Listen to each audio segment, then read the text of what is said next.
Hi everyone, कैसे हैं आप लोग। आज की इस वीडियो में हम लोग चैप्टर 2 अम्ल क्षारक एवं लवण से इम्पोर्टेंट क्वेश्चन करने वाले हैं। ये सब के सब क्वेश्चन VVI होने वाले हैं। क्यों?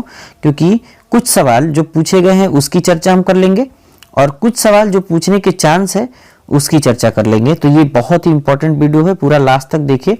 और इसमें अगर आप इसका रिवीजन करने जा रहे हैं इस वीडियो के माध्यम से, तो उस वीडियो को आप डबल स्पीड में लगा लीजिए या 1.5 गुना स्पीड में लगाइए और काफ़ी स्पीड में देखते चलिए ताकि आपका रिवीजन भी हो जाए, समय भी बच जाए। चलिए आगे बढ़ते हैं। पहले सवाल को देखते हैं। पहला सवाल है, विरंजक चूर्ण का रासायनिक सूत्र क्या होता है? तो विरंजक चूर्ण का रासायनिक सूत्र क्या होता है? Calcium oxychloride CaOCl2 CaOCl2। तो कैल्शियम ऑक्सीक्लोराइड विरंजक चूर्ण को कहते हैं। तो पहला ऑप्शन आपको CaCl2, दूसरा CaO, तीसरा दिख रहा है आपके पास, ये तीसरा आपको क्या दिख रहा है? CaOCl2। तो क्या होगा? सी ऑप्शन सही होगा। आगे बढ़िए। पोटास एलम अर्थात फिटकरी का सही रासायनिक सूत्र क्या होता है? तो देखिए, पोटास एलम अर्थात फिटकरी का सही रासायनिक सूत्र क्या होगा? देखिए K2SO4 Al2SO4 थ्राइस और 24H2O, ये होता है K2SO4 Al2SO4 थ्राइस 24H2O। तो कहाँ दिया हुआ है? देखिए यहाँ दिया हुआ है, सी ऑप्शन सही होगा। ये सी ऑप्शन क्या होगा? सही होगा। K2SO4 Al2SO4 thrice 24H2O। अगला सवाल है, ये सवाल पूछा भी गया है ना।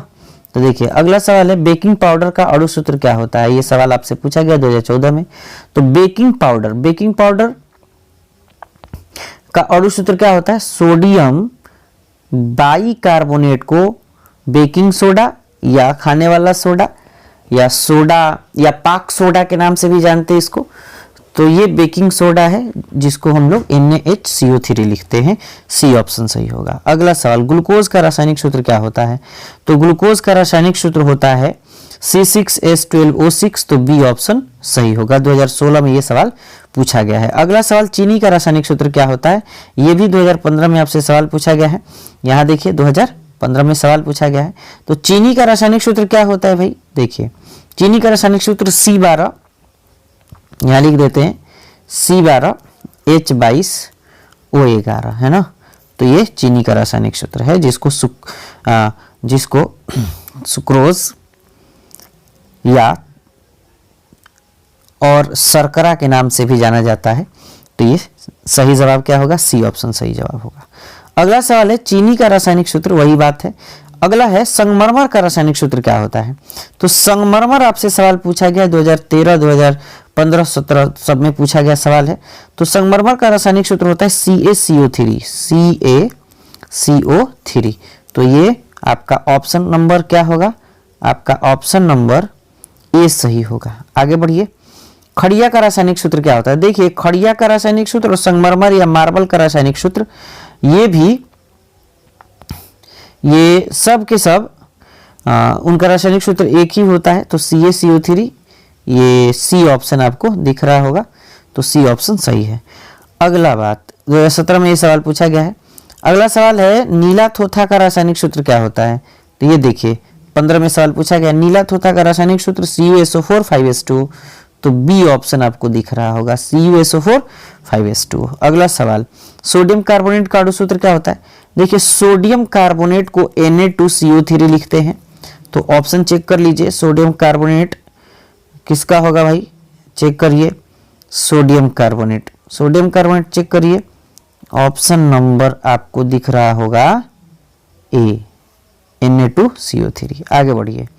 सल्फ्यूरिक अम्ल का अणु सूत्र क्या होता है? H2SO4 सबको मालूम है, ये किसको नहीं मालूम है? H2SO4 कहाँ दिया है? बी ऑप्शन इधर दिया है। आगे बढ़िए, बी ऑप्शन सही होगा, H2SO4। सब के सब सवाल पूछे गए हैं, आप देख सकते हैं इधर है ना। सब के सब ये सवाल क्या हैं? पूछे गए हैं, टोटल सवाल पूछे गए हैं। चलिए आगे बढ़ते हैं। नीला थोथा मतलब तूतिया, जिसको नीला कशिश के नाम से भी जाना जाता है, उसका रासायनिक सूत्र क्या होता है? तो CuSO4 और 5H2। ये नीला थोथा या नीला कशिश का रासायनिक सूत्र है ना। तो जिसको कॉपर सल्फेट पेंटाहाइड्रेट कहते हैं, और ये बी ऑप्शन आपको दिख रहा होगा। आगे बढ़िए, सोडियम कार्बोनेट का अणु सूत्र क्या होता है? सल्फ्यूरिक अम्ल, है ना। सोडियम कार्बोनेट का अणु सूत्र, सोडियम कार्बोनेट का अणु सूत्र क्या होता है भाई? सोडियम कार्बोनेट का अणु सूत्र होता है Na2CO3। अगला सवाल, सल्फ्यूरिक अम्ल H2SO4। अब देखिए निम्न में कौन लवण है? निम्न में कौन लवण है? तो देखिए धातु के जितने सल्फेट, हाइलाइड, कार्बोनेट होते हैं सब के सब लवण होते हैं। तो ये सी ऑप्शन आपको दिख रहा होगा, K2SO4 ना, ये K2SO4 आपको दिख रहा होगा। आगे बढ़िए, अम्लीय विलयन का पीएच मान कितना होता है? तो 7 से कम होता है। तो कहाँ दिया है? 7 से कम। चलिए आगे बढ़िए, उदासीन जल का पीएच होता है, उदासीन जल का पीएच मान कितना होता है? उदासीन जल का पीएच मान होता है कितना? 7 के बराबर, है ना। आगे बढ़िए, ये भी सवाल पूछा गया, सब के सब देखते रहिए। कोई विलयन नीले लिटमस पत्र को लाल कर देता है, उसका पीएच मान कितना होगा? नीले लिटमस पत्र को लाल करने वाले पदार्थ अम्ल होते हैं, तो उसका पीएच मान 7 से कम होगा, अर्थात ए ऑप्शन सही होगा, 5। आगे बढ़िए, निम्नलिखित में कौन भस्म नहीं है? भस्म का मतलब क्षार है ना। तो भस्म नहीं है, कौन है भाई? तो देखिए सोडियम क्लोराइड एक लवण है, सोडियम क्लोराइड क्या है? एक लवण है, तो इसलिए ये भस्म नहीं है, डी ऑप्शन सही होगा। अगली बात, निम्न में कौन लवण है? कौन लवण है? तो देखिए जितने धातु के हैलाइड सल्फेट होते हैं, कार्बोनेट होते हैं, बाई सल्फेट होते हैं, है ना, बाई कार्बोनेट होते हैं, सबके सब लवण होते हैं। तो कह रहा है कौन लवण नहीं है? इसका मतलब क्या? या तो एसिड ऑप्शन दे दिया होगा, या तो अम्ल का ऑप्शन दिया होगा, नहीं तो क्षार का। तो इधर देखिए आपको इधर डी ऑप्शन दिख रहा है, KOH, जो पोटेशियम हाइड्रोक्साइड कहलाता है। अच्छा, कौन लवण है? सवाल मिस्टेक हो गया, कौन लवण है सवाल आपसे पूछा जा रहा है। तो सोडियम क्लोराइड क्या है? लवण है ना, बी ऑप्शन सही होगा। बाकी सब के सब ए ऑप्शन क्या है? अम्ल है। ए ऑप्शन क्या है? ए ऑप्शन अम्ल है। सी ऑप्शन क्षारक है, ये डी क्षारक है, तो बी ऑप्शन आपका सही आंसर होगा, NaCl। कौन प्रबल भस्म है? मतलब प्रबल भस्म का मतलब क्या है? कि स्ट्रॉन्ग बेस है। तो देखिए जितने ग्रुप 1 के, मतलब जैसे लिथियम, सोडियम, पोटेशियम, रुबिडियम के हाइड्रोक्साइड होते हैं, ये सब के सब क्या होते हैं? अच्छे क्षारक होते हैं, प्रबल भस्म होते हैं। तो बी ऑप्शन सही होगा, NaOH यानी सोडियम हाइड्रोक्साइड, जिसको कास्टिक सोडा के नाम से भी जाना जाता है। अगला सवाल है, निम्न में से कौन अम्ल नहीं है? नहीं है का मतलब या तो क्षारक होगा, नहीं तो लवण होगा। देखिए अम्ल नहीं है, कौन नहीं है भाई? तो देखिए अभी हमने चर्चा किया था धातु के हाइड्रोक्साइड, ये क्षारीय प्रकृति के होते हैं, तो पोटेशियम हाइड्रोक्साइड अम्ल नहीं है ना। बाकी सब के सब अम्ल है। ए ऑप्शन दिया हुआ है इधर, आपको देखने को मिल रहा होगा, ये हाइड्रोक्लोरिक अम्ल, बी ऑप्शन सल्फ्यूरिक अम्ल, HNO3 नाइट्रिक अम्ल, सब के सब अम्ल है। निम्नलिखित में से कौन अम्ल नहीं है? फिर वही बात आ गई, कौन यौगिक, निम्नांकित यौगिकों में कौन अम्ल है? तो अम्ल है वाली बात पूछा जा रहा है। तो देखिए H2SO4 अम्ल है, बाकी कॉपर ऑक्साइड, सोडियम ऑक्साइड और ये कैल्शियम हाइड्रोक्साइड सब के सब क्षारीय प्रकृति के होते हैं। दूध से दही बनने में निम्नलिखित में कौन सी क्रिया होती है? तो कौन सी क्रिया होती है भाई? किण्वन की क्रिया होती है, सी ऑप्शन सही होगा। सोडियम कार्बोनेट के जलीय घोल में मिथाइल ऑरेंज का घोल मिलाने पर घोल का रंग परिवर्तन होकर कैसा हो जाता है? देखिए तो अगर सोडियम कार्बोनेट को मिलाएंगे तो सोडियम कार्बोनेट क्या होता है? Na2CO3। और सोडियम के कार्बोनेट जितने होते हैं वो सब के सब क्षारीय प्रकृति को होते हैं। मतलब हम क्षारीय पदार्थ को मिथाइल ऑरेंज के साथ मिक्स कर रहे हैं, तो आपको क्या मिलेगा, है ना, आपको क्षारीय प्रकृति के साथ मिलता है पीला रंग। कौन सा रंग? पीला रंग। और अगर हम लोग अम्लीय के साथ करते तो ये अम्लीय के साथ अगर होता तो लाल रंग मिलता हमको। क्या मिलता? लाल रंग। तो चेक करिए क्या दिया हुआ है, पीला रंग, ए ऑप्शन सही है। आगे बढ़िए, लिटमस विलयन बैगनी रंजक होता है जो निम्न में से किससे निकाला जाता है? किससे निकाला जाता है भाई? लिटमस लाइकेन से, जिसको लिचेन के नाम से भी जाना जाता है। ये ए ऑप्शन सही होगा, इधर ए ऑप्शन आपको दिख रहा होगा। चलिए आगे बढ़िए, जिस कोलाइडी विलयन में निलंबित कणों से प्रकाश के प्रकीर्णन को कहा जाता है, माने किसी कोलाइडी विलयन से निलंबित कणों से प्रकाश के प्रकीर्णन को कहा जाता है। क्या कहा जाता है? टिंडल प्रभाव। टिंडल प्रभाव, सी ऑप्शन सही है ना, सी ऑप्शन सही है। शुद्ध जल का पीएच मान कितना होता है? तो शुद्ध जल का पीएच मान होता है 7। कितना होता है? 7 होता है। कितना होता है? 7 होता है, सी ऑप्शन सही होगा। आगे बढ़िए, निम्नलिखित निम्नांकित विलयनों में कौन सबसे अधिक अम्लीय है? तो कौन सबसे अधिक अम्लीय है भाई? जिसका पीएच मान सबसे कम होता है वो सबसे ज्यादा अम्लीय होता है। पीएच मान 1 है इसमें सबसे कम, ये ऑप्शन सही होगा। ये बकवास सवाल है ना। 26 नंबर, चलिए आपसे नहीं पूछा जाएगा। हमारा शरीर पीएच मान के किस परिसर में सही तरीके से कार्य कर सकता है? तो 7.0 से 7.8 के बीच बढ़िया से काम करता है। इससे कम हुआ या ज़्यादा हुआ तो शरीर समझ लीजिएगा कि आपको बुखार होना शुरू हो गया, है ना। तो चलिए ये सी ऑप्शन सही होगा 27 नंबर का। अम्लीय वर्षा कहलाने के लिए आवश्यक है कि वर्षा के जल का पीएच मान कितना होना चाहिए? 5.6 से कम। तो ये बी ऑप्शन आपको दिख रहा होगा, 5.6 से कम। आगे बढ़िए। कौन हाइड्रोनियम आयन है? हाइड्रोनियम आयन का मतलब क्या होता है भाई? देखिए हाइड्रोनियम आयन का मतलब होता है H3O+, है ना, वो पॉजिटिव चार्ज। तो H3O+ कौन है इसमें से? देखिए तो जरा, H3O+ इधर दिख रहा है, ए ऑप्शन आपको, है ना। आगे बढ़िए। 30 नंबर सवाल है आपके पास। 30 नंबर सवाल है ये, 14 में पूछा गया है कि हमारा शरीर पीएच के कितने परस के बीच? वही बात है, 7.0 से 7.8, बी ऑप्शन सही होगा। आगे, निम्नलिखित में पीएच का कौन सा मान क्षारक विलयन का मान देता है? तो क्षार का पीएच वैल्यू कितना होता है? 7 से अधिक। तो इधर देखिए 2, 7 और 6 दिया है और ये डी ऑप्शन सही है। क्यों? क्योंकि 13 7 से अधिक है। कोई विलयन लाल लिटमस पत्र को नीला कर देता है, उसका पीएच मान कितना होगा? 13 में सवाल पूछा गया है। तो लाल लिटमस पत्र को नीला कर देता है, तो लाल लिटमस पत्र को नीला करने वाला पदार्थ क्या कहलाता है? क्षार, है ना, क्षार। तो इसका पीएच मान कितना होना चाहिए? 10। आगे बढ़िए।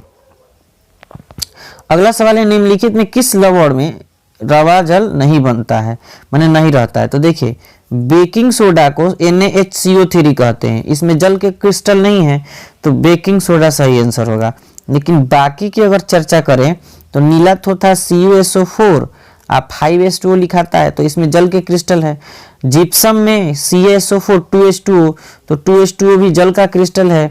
अच्छा, धोने वाला सोडा को Na2CO3 10H2O लिखते हैं, उसमें भी 10H2O है। तो किस में नहीं है? तो बेकिंग सोडा में नहीं है। क्यों नहीं है? क्योंकि NaHCO3 इसका रासायनिक सूत्र होता है और इसमें कहीं भी जल के कण दिखाई नहीं दे रहे हैं, जल के रवा दिखाई नहीं दे रहे हैं। तो इसलिए ये आंसर क्या होगा? Baking soda. क्या होगा जी? यहाँ से बेकिंग सोडा। आगे बढ़िए। निम्नलिखित में से कौन अम्लीय ऑक्साइड है? कौन सा अम्लीय ऑक्साइड है भाई? तो देखिए अधातु के ऑक्साइड जितने होते हैं सबके सब अम्लीय ऑक्साइड होते हैं, सी ऑप्शन सही होगा। अगला सवाल, सोडियम सल्फेट का जलीय विलयन क्या कहलाता है? तो सोडियम सल्फेट का जलीय विलयन उदासीन होगा कि क्षारीय होगा कि अम्लीय होगा कि बफर विलयन होगा? तो सोडियम यानी क्षारीय धातु है, तो क्षारीय धातु हमेशा क्षारीय होगा। कैसा होगा? क्षारीय होगा। तो ये हो गया बी ऑप्शन सही। आगे बढ़िए। आर्सेनियस अम्ल जलीय विलयन में क्या करता है? H+ आयन डोनेट करता है, H+ आयन की मात्रा को बढ़ाता है ना। तो ये बी ऑप्शन सही होगा। अगला सवाल, जलीय विलयन में एसिटिक अम्ल का आयतन, जलीय विलयन में एसिटिक अम्ल का आयतन क्या होता है ना, आंशिक रूप से होता है। मतलब एसिटिक अम्ल एक दुर्बल अम्ल है ना, दुर्बल अम्ल है। तो जब दुर्बल अम्ल है तो H+ आयन की मात्रा ज्यादा थोड़े होगी, है ना, अम्ल की मात्रा ज्यादा थोड़े होगी, कम होगी। तो आंशिक रूप से होता है ना। आगे बढ़िए। NaOH का 10 ml विलयन HCl के 8 ml विलयन से पूर्णतः उदासीन हो जाता है। तो NaOH के उसी विलयन का 20 ml, कितना ml? 20 ml HCl उसी विलयन के कितनी मात्रा से पूर्णतः उदासीन होगा? तो देखिए 10 का 8 तो 20 का कितना? 16। डी ऑप्शन सही होगा। ठीक है, आगे बढ़िए। अपच का उपचार करने के लिए निम्नलिखित में से किस औषधि का उपयोग होता है? तो अपच के लिए क्या चाहिए भाई? एंटासिड। क्या चाहिए? एंटासिड, प्रति अम्ल जिसको कहा जाता है। अपच हो जाए तो उसके लिए प्रति अम्ल यानी क्षार की गोली। ये प्रति अम्ल किस प्रकृति के होते हैं? ये क्षारीय प्रकृति के होते हैं। किस प्रकृति के होते हैं? क्षारीय। और सबसे ज्यादा कौन सा इस्तेमाल किया जाता है एंटासिड? मिल्क ऑफ मैग्नीशिया, जिसको MgOH के नाम, OH ट्वाइस के नाम से जानते हैं, मिल्क ऑफ मैग्नीशिया। आगे बढ़िए। निम्नलिखित में किनमें अम्ल के गुण नहीं होते हैं? तो अम्ल के गुण नहीं होते, पहला ऑप्शन है जो लाल लिटमस पत्र को नीला कर दे, ये तो क्षार का गुण है। किसका गुण है? क्षार का गुण है। तो वही ऑप्शन सही होना चाहिए, है ना, ए ऑप्शन सही होगा। जिनका स्वाद खट्टा होता है ये तो बिल्कुल अम्ल का गुण है, वो कह रहा नहीं होता है। जल में घुलनशील भस्म को क्या कहते हैं? जल में घुलनशील भस्म को क्षार कहते हैं, तो बी ऑप्शन सही होगा। अगला सवाल, जल में घुलनशील भस्म क्या कहलाते हैं? वही बात है, कार्बन डाइऑक्साइड जल से अभिक्रिया करके क्या बनाते हैं? तो CO2 जल से अभिक्रिया करेगा तो ये अभिक्रिया करके H2CO3 बनाएगा। क्या बनाएगा? H2CO3 बनाएगा, मतलब कार्बनिक अम्ल। तो बी ऑप्शन सही है। देखिए जरा यहाँ दिया हुआ है कार्बनिक अम्ल। आगे बढ़िए, एक छात्र जांच प्रणाली में लिए गए सोडियम कार्बोनेट के तनु विलयन में सार्वभौमिक सूचक की कुछ बूंद मिलाता है तो विलयन में कौन सा रंग दिखेगा? तो देखिए विलयन में उस समय कौन सा रंग दिखेगा, आप ही बताइए। हरा रंग दिखता है। कौन सा? हरा रंग। आगे बढ़िए, निम्नलिखित में किस विलयन का उपयोग दीवारों की सफेदी करने के लिए किया जाता है? तो कैल्शियम हाइड्रोक्साइड के विलयन का उपयोग दीवारों की सफेदी करने के लिए किया जाता है, तो बी ऑप्शन सही होगा। कोई विलयन नीले लिटमस पत्र को लाल कर देता है, उसका पीएच संभवतः कितना होगा? नीले लिटमस पत्र को लाल कर देता है तो क्या होगा? अम्ल होगा, है ना, तो उसका पीएच मान कितना होगा? 5। ए ऑप्शन सही होगा। लवण Na2CO3 का जलीय अभिलयन का पीएच मान कितना होगा? देखिए धातु का कार्बोनेट क्षारीय प्रकृति का होता है ना, लेकिन उसमें भी अगर सोडियम जैसा धातु हो जो क्षारीय प्रकृति का खुद ही होता है तो उसका पीएच मान कितना होगा? 7 से अधिक होगा, जाहिर सी बात है। तो भाई बी ऑप्शन सही होगा। ऑक्जेलिक अम्ल का प्राकृतिक स्रोत निम्नलिखित में से कौन है? ऑक्जेलिक अम्ल, तो ऑक्जेलिक अम्ल किस में पाया जाता है? टमाटर में। बी ऑप्शन सही होगा। आगे बढ़िए, निम्नलिखित में कौन सा आयन लाल लिटमस विलयन को नीला कर देता है? तो लाल नीला में बदलता है, तो क्या होता है? ये क्षारक होगा, है ना, और क्षारक में क्या पाया जाता है? OH- ion. तो OH- आयन वाला कौन है? देखिए तो जरा बी ऑप्शन सही होगा। क्या होगा? बी, ये बी वाला ऑप्शन सही होगा। आगे बढ़िए, क्षारीय विलयन में फिनाफ्थलीन सूचक का रंग होता है, फिनाफ्थलीन का रंग कैसा होता है? आप ही बताइए जरा। 49 नंबर सवाल है कि फिनाफ्थलीन फिनाफ्थलीन सूचक का रंग कैसा होता है? तो आमतौर पर इसका रंग गुलाबी होता है ना, तो ए ऑप्शन सही होगा। प्रबल अम्लीय विलयन में मिथाइल ऑरेंज का रंग कैसा होता है? तो मिथाइल ऑरेंज माने नारंगी रंग का होता है ये, है ना, और प्रबल अम्लीय विलयन की बात हो रही है तो किस रंग का होता है भाई? आप बताइए किस रंग का होता है? किस रंग का? लाल। अगर क्षारीय विलयन की बात करता तो कैसा हो जाता? पीला हो जाता। आगे बढ़िए, एक छात्र जांच प्रणाली के लिए लिए गए सोडियम कार्बोनेट के तनु विलयन में सार्वभौमिक सूचक के कुछ बिंदु मिलाता है तो उसमें कौन सा रंग दिखेगा? वही हरा रंग दिखेगा। 2 बार सवाल रिपीट हो गया है, बी ऑप्शन सही होगा। निम्नलिखित से किस विलयन का उपयोग सफेदी के लिए किया जाता है? COH2। लवण Na2CO3 का जलीय विलयन का पीएच मान कितना होता है? 7 से अधिक। ऑक्जेलिक अम्ल का प्राकृतिक सूत्र क्या है? तो टमाटर, है ना। ये सब के सब आंसर सही है और सवाल ये पूछे गए सवाल है। चलिए तो मिलते हैं नेक्स्ट वीडियो में। ये सवाल जितने थे आपको कैसा लगा कमेंट करके जरूर बताइए और मिलते हैं नेक्स्ट वीडियो में।